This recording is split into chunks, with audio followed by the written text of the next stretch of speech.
परिषदेचे आमदार अमित गोरखे यांनी हिवाळी अधिवेशनादरम्यान मद्यपी पर्यटकांकडून गड किल्ल्यांचं पावित्र्य भंग केल्या जात असल्याचे प्रकार वाढत असल्याचं सांगत या मुद्द्याकडे सभागृहाचं लक्ष वेधलं होतं।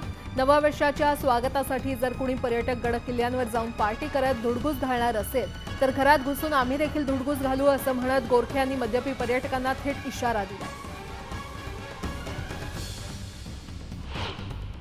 नववर्षाच्या स्वागतासाठी सगळेजण सज्ज झालेले आहेत, मात्र अतिउत्साही जे अनेक पर्यटक असतात ते गडकिल्ल्यांवर जातात आणि तिथे पावित्र्य भंग करतात असा आक्षेप घेत भाजपचे जे आमदार आहेत अमित गोरखे यांनी विधानसभेतही प्रश्न उपस्थित केला आणि अशा कृत्य करणाऱ्या पर्यटकांना आपण त्याच भाषेत उत्तर देणार आहोत असा इशारा देखील त्यांनी आज पत्रकार परिषदेमध्ये दिलेला आहे। स्वतः आपल्यासोबत अमित जी गोरखे आहेत, आपण त्यांच्याकडनं जाणून घेऊया। अत्यंत महत्त्वाचे प्रश्न तुम्ही पहिल्याच अधिवेशनामध्ये मांडलेले आहेत। नवीन वर्षाचं स्वागत तर सगळेजण करणारच आहेत, मात्र तिथे भानही राखणं गरजेचं आहे असं तुम्ही म्हणतात। या अनुषंगाने आणखी संवर्धनासाठी काय मागणी केली आणि त्यावर काय उत्तर होतं? सगळ्यांना माहिती CSRच्या माध्यमातून आज मोठ्या मोठ्या कंपन्या, टाटा असेल, मोठ्या मोठ्या कंपन्या काम करतात। मी अशी मागणी केली की CSRच्या माध्यमातून प्रत्येक मोठ्या कंपनीने एक किल्ला, एखादा गड जर दत्तक घेतला आणि तो त्याचं संवर्धन त्यांनी चांगल्या पद्धतीने केलं आणि तर खऱ्या अर्थानं तो गड किल्ला चांगल्या पद्धतीने डेव्हलप होईल।